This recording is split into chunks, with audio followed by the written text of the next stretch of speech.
Unit 11.5 personal selling. Hindi में इसको क्या कहते हैं? व्यक्तिगत विक्रय।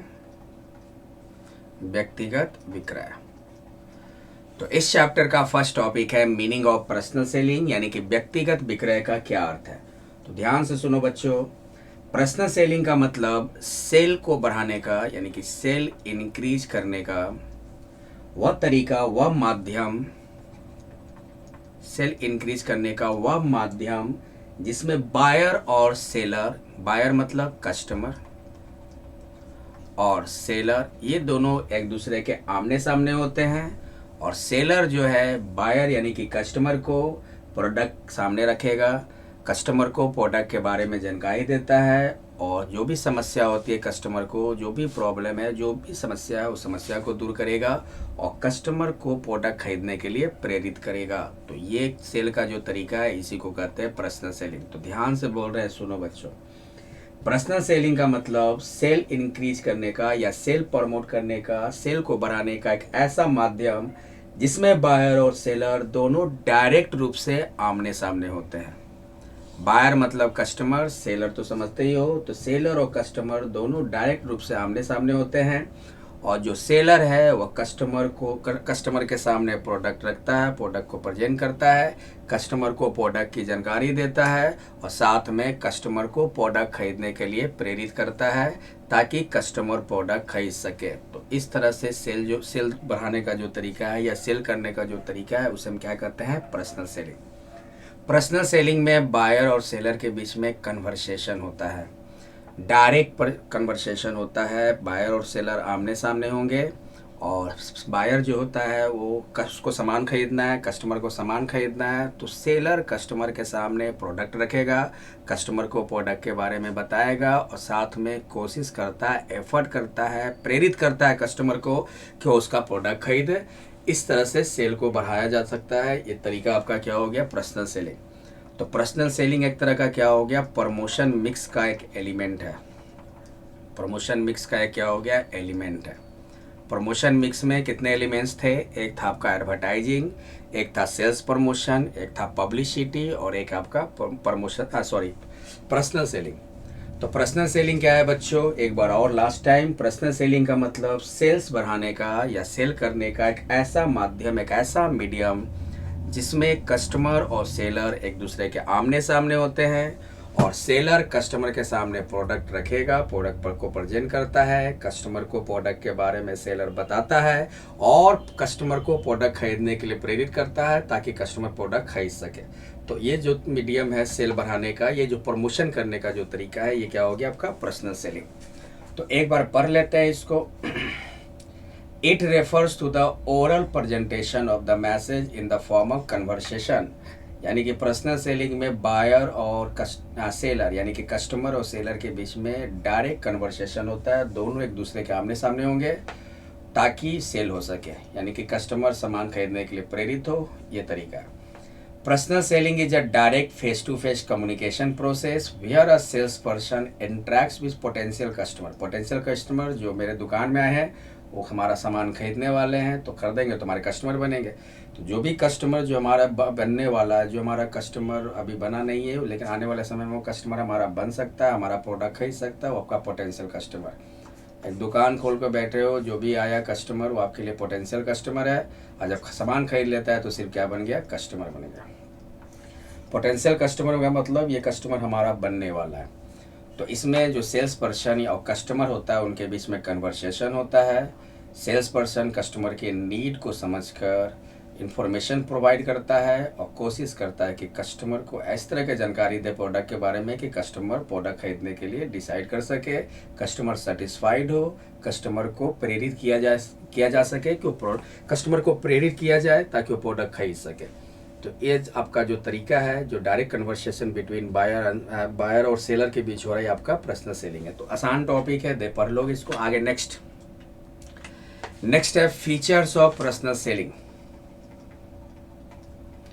व्यक्तिगत विक्रय की विशेषताएं।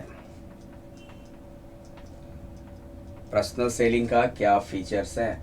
फर्स्ट फीचर है पर्सनल फॉर्म,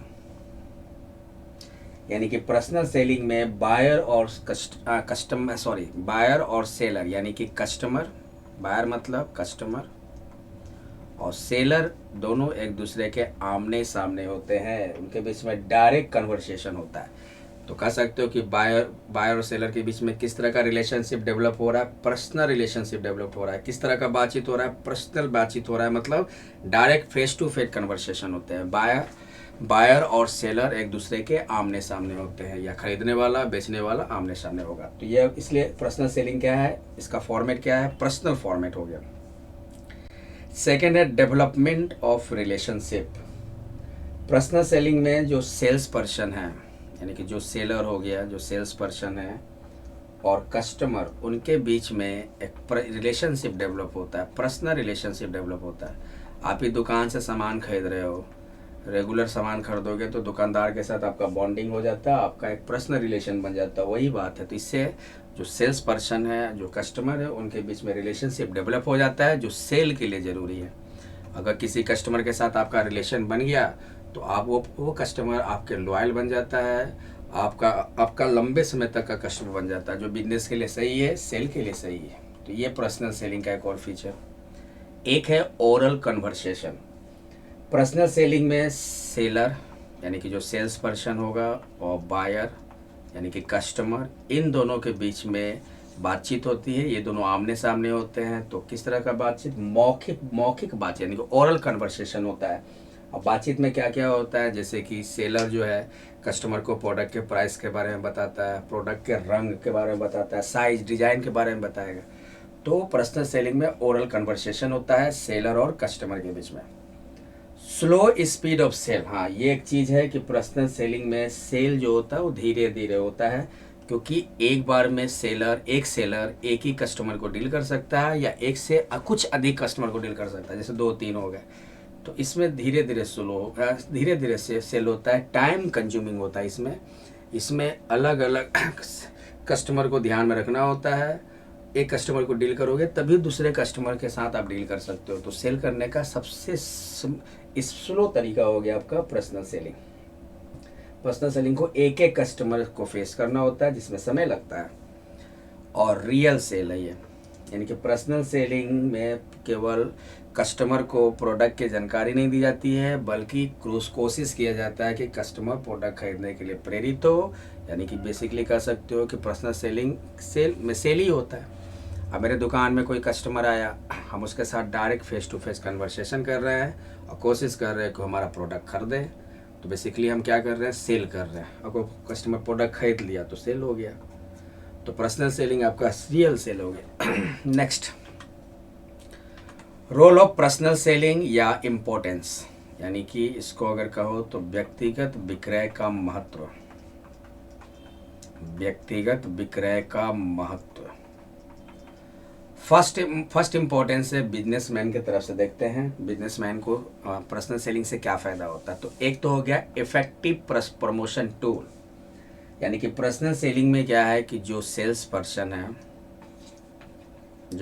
पर्सन हो गया और कस्टमर होता है, ये दोनों आमने सामने बैठकर प्रोडक्ट के बारे में बातचीत करते हैं। सेलर कस्टमर के सामने बैठ गया, कस्टमर को प्रोडक्ट दिखाया, कस्टमर को प्रोडक्ट के बारे में जानकारी दे रहा है।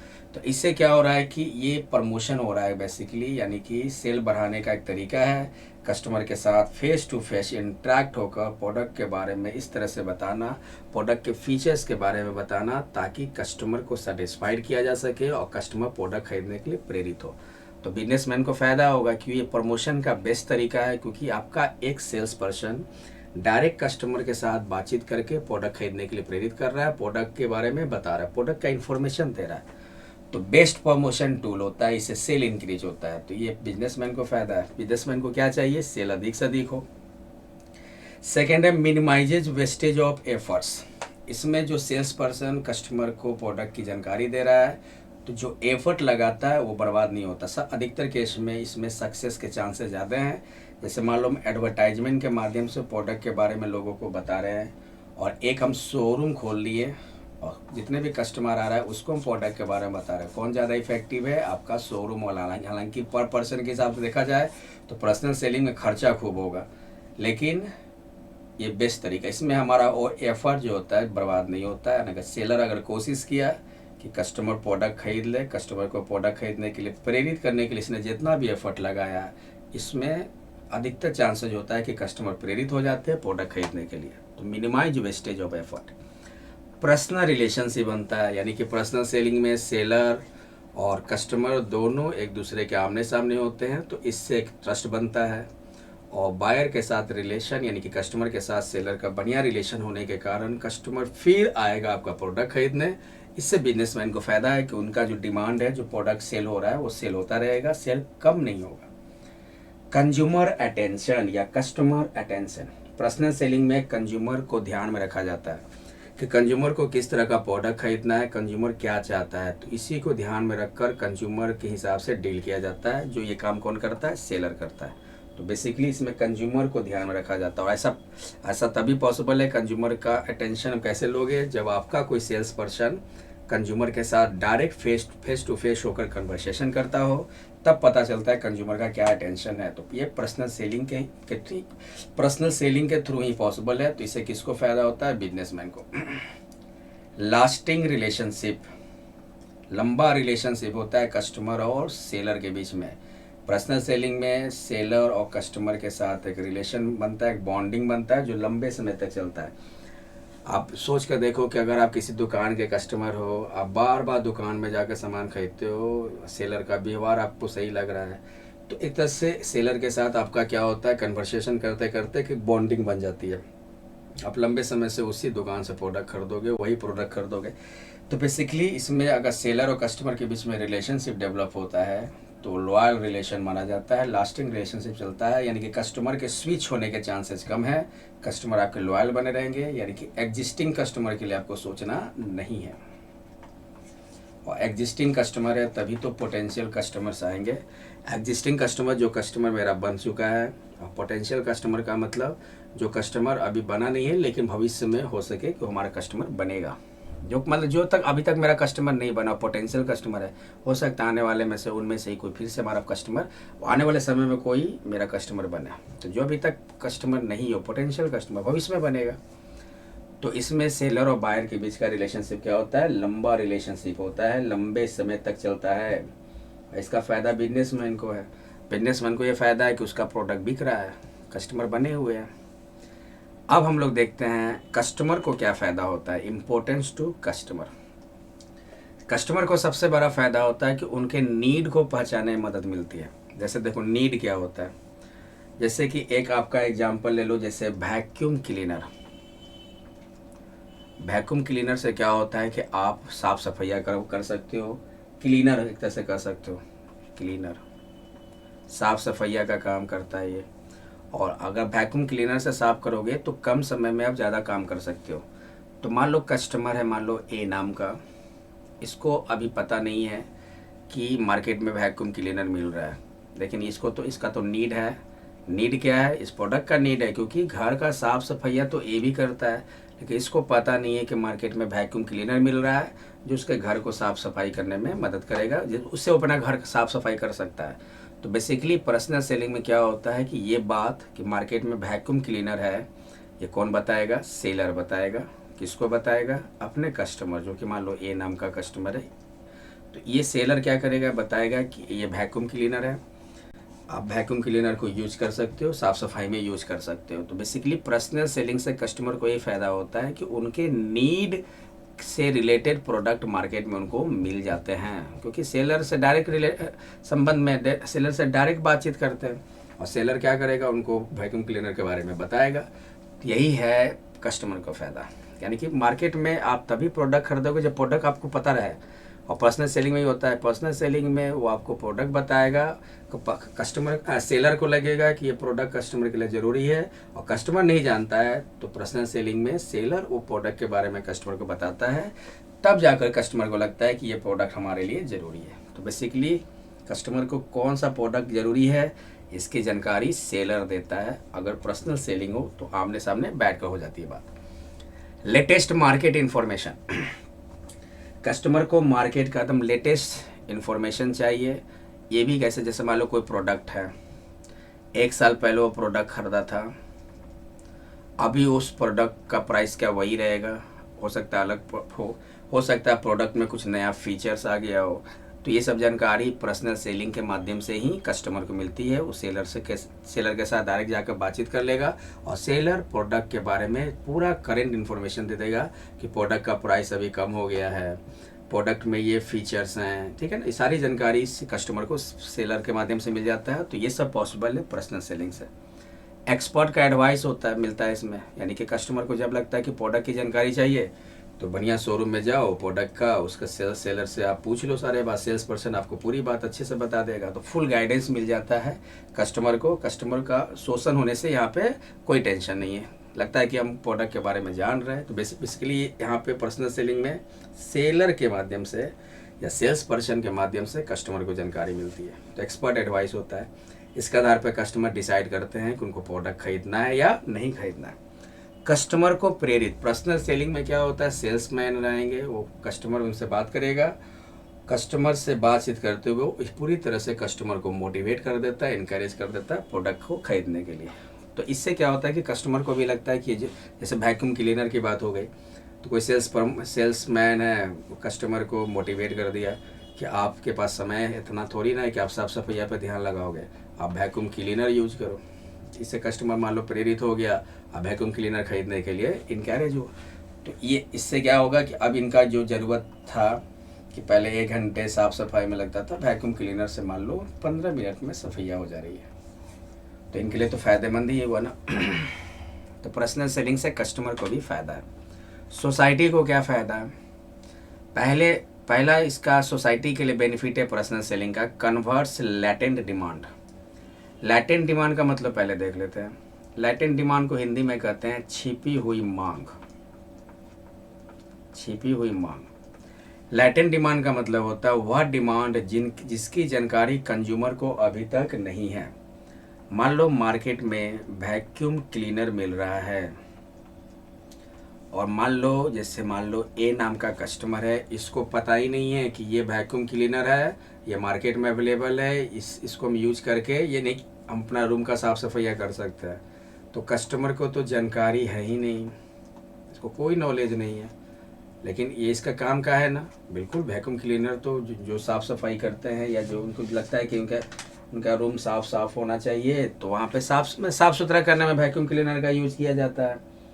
लेकिन क्या है कि कस्टमर को जब तक पता नहीं रहेगा तब तक वो वैक्यूम क्लीनर कैसे खरीदेगा। उनको पता ही नहीं कि वैक्यूम क्लीनर मिलता है और इसे हम अपना यूज कर सकते हैं, अपने घर का साफ़ सफाई कर सकते हैं। तो जब तक कस्टमर को वैक्यूम क्लीनर के बारे में जानकारी नहीं है, लेकिन कस्टमर को ज़रूरत तो है, कस्टमर को तो अपना घर साफ़ करता है तो वैक्यूम क्लीनर का तो ज़रूरत है, लेकिन कस्टमर को पता नहीं है, तो उसी को कहते हैं लेटेंट डिमांड। लेटेंट डिमांड मतलब कस्टमर को लगता है कि प्रोडक्ट हमारे काम हो सकता है, लेकिन कस्टमर के ध्यान में नहीं है, क्योंकि प्रोडक्ट उनको लगता है कि मार्केट में है ही नहीं। मतलब कि उसको ऐसा कुछ सोचे ही नहीं है कि प्रोडक्ट हमारे घर का साफ़ सफाइया करेगा। लेकिन वह डिमांड, उनकी जानकारी उनको नहीं है, वो लेटेंट डिमांड होता है। लेकिन जैसे ही उनको पता चलेगा कि वैक्यूम क्लीनर से घर का साफ़ सफाई होता है और मार्केट में अवेलेबल है, तो ये खरीद सकते हैं। तो यही पर्सनल सेलिंग में किया जाता है, लेटेंट डिमांड को कन्वर्ट किया जाता है एक्चुअल डिमांड में, एक्चुअल सेल्स में। तो इससे क्या होता है कि मार्केट में देखोगे नए नए प्रोडक्ट आते रहते हैं, तो पर्सनल सेलिंग के माध्यम से ही कस्टमर को प्रेरित किया जाता है कि नए नए प्रोडक्ट खरीदें। अब पहले मान लो वैक्यूम क्लीनर जब सेल्स पर्सन बेचा होगा तो ऐसे थोड़ी ना बोल दिया कि वैक्यूम क्लीनर ही से घर का साफ सफाई, इसको बना कर बोला होगा कि आप साफ़ सफाई करने में कितना घंटा समय लगाते हो, मान लो 2 घंटा। अगर वैक्यूम क्लीनर यूज करोगे तो 15 मिनट में ही सफाइया कर लोगे। तो इस तरह से कस्टमर को मोटिवेट किया जाता है। लेकिन ये ए नाम का जो कस्टमर है, ये प्रोडक्ट तभी खरीदेगा जब इसको पता रहेगा कि वैक्यूम क्लीनर मार्केट में अवेलेबल है। जब तक इनको पता नहीं है तब तक ये इनका लैटेंट डिमांड बना हुआ है। तो पर्सनल सेलिंग में यही पता किया जाता है कि कौन सा प्रोडक्ट हम मार्केट में उतारे जो कस्टमर की ज़रूरत को पूरा करेगा, क्योंकि कस्टमर कुछ नहीं जान रहा है। अब जो भी मार्केट कौन सा प्रोडक्ट चाहिए आपके दिमाग में आएगा भी नहीं, जब मार्केट में आएगा तो लगेगा अच्छा इस प्रोडक्ट हम ये यूज कर सकते हैं। तो जब तक कस्टमर को डिमांड के बारे में जानकारी नहीं है, वो लेटेंट डिमांड है। तो पर्सनल सेलिंग में लेटेंट डिमांड को एक्चुअल डिमांड में कन्वर्ट किया जाता है। तो इससे सोसाइटी को फ़ायदा होता है कि नए नए प्रोडक्ट मिलते हैं।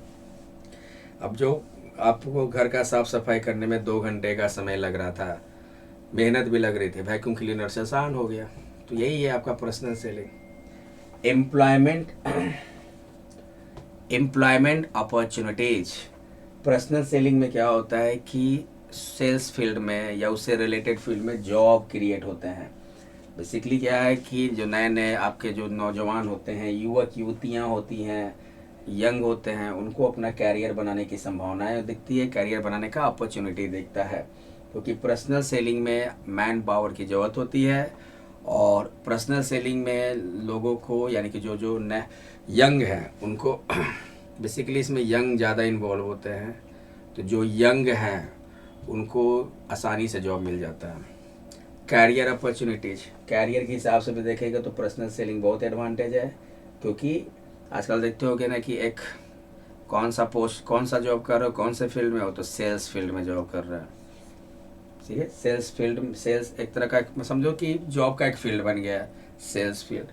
तो पर्सनल सेलिंग इसमें क्या होता है कि आप एक शोरूम में काम करोगे, वहाँ पे कंपनी का प्रोडक्ट बेचने के लिए आप एज ए सेल्स पर्सन काम कर सकते हो। ठीक है, तो इसी तरह होता है, मतलब कि पर्सनल सेलिंग से नए नए जो यंग हैं उनको अपना करियर बनाने का अवसर मिला है, रोजगार की संभावनाएं बढ़ी है। तो यही सब है कि सेल्स फील्ड में जॉब क्रिएट होता है। तो ये एडवांटेज है सोसाइटी का। नेक्स्ट है एडवर्टाइजिंग और पर्सनल सेलिंग में क्या डिफरेंस है। एडवर्टाइजिंग अगर हम फर्स्ट देखें पर्सनल प्रेजेंटेशन के आधार पे, तो एडवर्टाइजिंग क्या होता है, इम्पर्सनल प्रेजेंटेशन है। यानी कि इसमें हम प्रोडक्ट की जानकारी जो देते हैं वो डायरेक्ट ना देकर कोई माध्यम का यूज़ लेते हैं, कोई मीडिया का यूज़ लेते हैं, जैसे टीवी के माध्यम से, न्यूज़ चैनल के माध्यम से, इंटरनेट के माध्यम से। अब पर्सनल सेलिंग में जो प्रेजेंटेशन होता है वो क्या होता है, डायरेक्ट प्रेजेंटेशन होता है या पर्सनल प्रेजेंटेशन होता है, यानी कि पर्सनल प्रेजेंटेशन।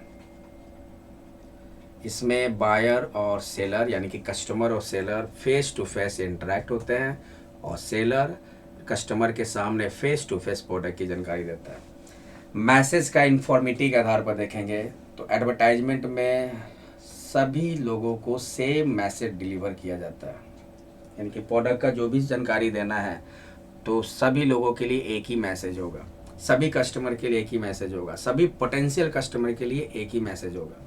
लेकिन पर्सनल सेलिंग में क्या होता है कि अलग अलग कस्टमर के हिसाब से मैसेज भी अलग अलग होते हैं। तो ये बेसिकली क्या होता है, कस्टमर के हिसाब से दिया जाता है, कस्टमर का अटेंशन देख कर दिया जाता है। तो इसमें मैसेज अलग अलग होते हैं। मैसेज डिफरेंस मैंने कस्टमर के हिसाब से मैसेज अलग अलग होता है। एरिया की बात कर ले तो एडवर्टाइजिंग में क्या होता है कि एक ही समय पे हम बहुत दूर तक एरिया कवर कर सकते हैं, बहुत दूर तक बैठे लोगों तक अपने प्रोडक्ट की जानकारी दे सकते हैं, तो लार्ज एरिया कवर किया जा सकता है। अब पर्सनल सेलिंग में तो आपको सेल्स पर्सन चाहिए। तो सेल्स पर्सन क्या है कि एक सेल्स पर्सन कुछ ही कस्टमर, एक कस्टमर कुछ ही कस्टमर तक इन्फॉर्मेशन देख पाएगा, तो इसका एरिया बहुत ही छोटा होता है पर्सनल सेलिंग में।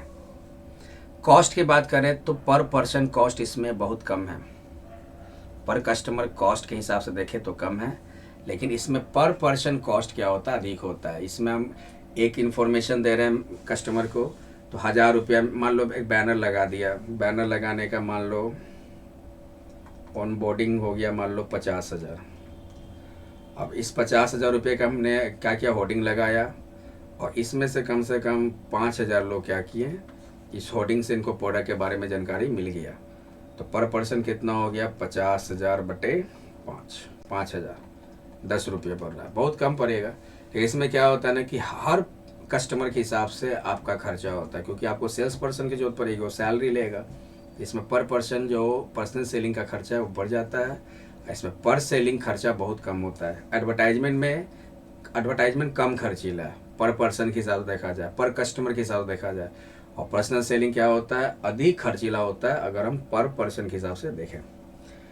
इसमें टाइम देखोगे तो इसमें क्या होता है पर्सनल सेलिंग में कि हम बहुत कम समय में दूर तक बहुत सारे लोगों को मैसेज डिलीवर कर सकते हैं एडवर्टाइजमेंट के माध्यम से।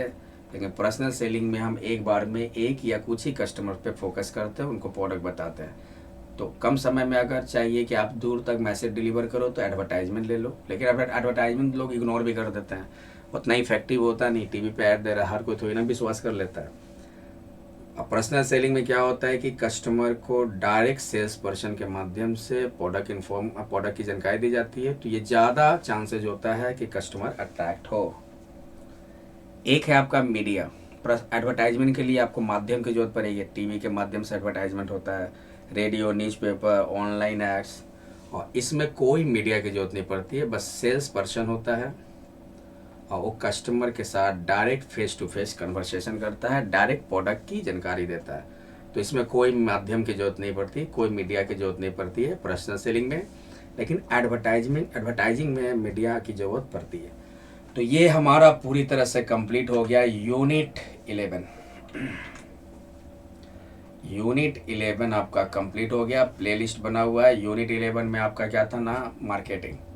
पहला पर है marketing meaning and concept, second पर है मार्केटिंग मिक्स, थर्ड पर है हम लोग 11.3 पर है सेल्स प्रमोशन, फोर्थ पर है हम लोग एडवर्टाइजिंग, और फिफ्थ पर है हम लोग पर्सनल सेलिंग।